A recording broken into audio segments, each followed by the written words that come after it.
শুধু কোয়েল পাখির খামার করেই নরসিংদীতে এক পল্লী চিকিৎসক হয়েছেন কোটিপতি। শুরুতে মাত্র 20,000 টাকা বিনিয়োগে কোয়েল পাখি পালন করে 12 বছরের ব্যবধানে তিনি পেয়েছেন আকাশ ছোঁয়া সফলতা। তার এই সাফল্যে অর্থনৈতিক মুক্তির আশায় এলাকায় আরও অনেকেই এখন কোয়েল পাখি পালনে আগ্রহী হয়ে উঠেছেন। বিস্তারিত দেখুন বদরুল আমিন চৌধুরীর রিপোর্টে। নরসিংদীর পলাশ উপজেলার পলাশেরচর গ্রামের পল্লী চিকিৎসক দিদার আলম 2002 সালে শখের বশে একজোড়া কোয়েল পাখি পালন শুরু করেন। পাখি দুটি ডিম পাড়তে দেখে হঠাৎ করেই কোয়েল পাখির খামার করার ইচ্ছে জাগে তার। সেই ইচ্ছে থেকেই প্রথমে 600 কোয়েল পাখির বাচ্চা কেনেন 20,000 টাকা দিয়ে। প্রথম বছরেই লাভবান হন তিনি। এরপর প্রতি বছরই খামারের পরিধি বৃদ্ধি করতে থাকেন দিদার আলম। বর্তমানে তার খামারে রয়েছে প্রায় 30,000 পাখি। প্রতিদিন পাওয়া যাচ্ছে প্রায় 25,000 ডিম।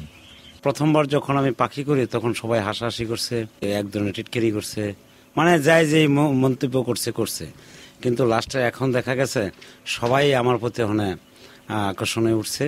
স্বামীর সফলতার পেছনে নিজের অবদানের জন্য খুশি দিদারের স্ত্রীও। খামারের বর্জ্য থেকে তৈরি করা হয়েছে বায়োগ্যাস। প্রায় 50 জনের মতো হকার আছে।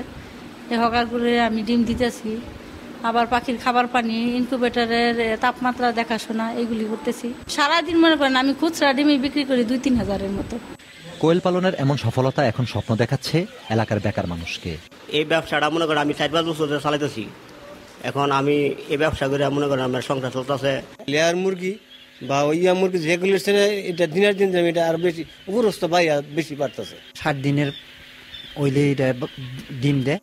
অপুষ্টি রোধ সহ বেকার সমস্যা সমাধানে কোয়েল পাখির খামার সম্প্রসারণে প্রয়োজনীয় সব রকম সহায়তা অব্যাহত রয়েছে বলে জানালেন জেলা প্রাণী সম্পদ কর্মকর্তা।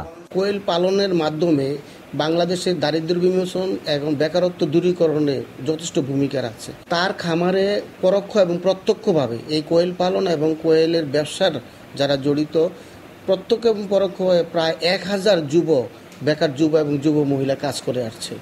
সরকারিভাবে ঋণ সহায়তা বাড়ানোর পাশাপাশি প্রয়োজনীয় প্রশিক্ষণ দেয়া গেলে কোয়েল পাখি পালন করে বেকার সমস্যা দূর করা সম্ভব বলে মনে করছেন সংশ্লিষ্টরা।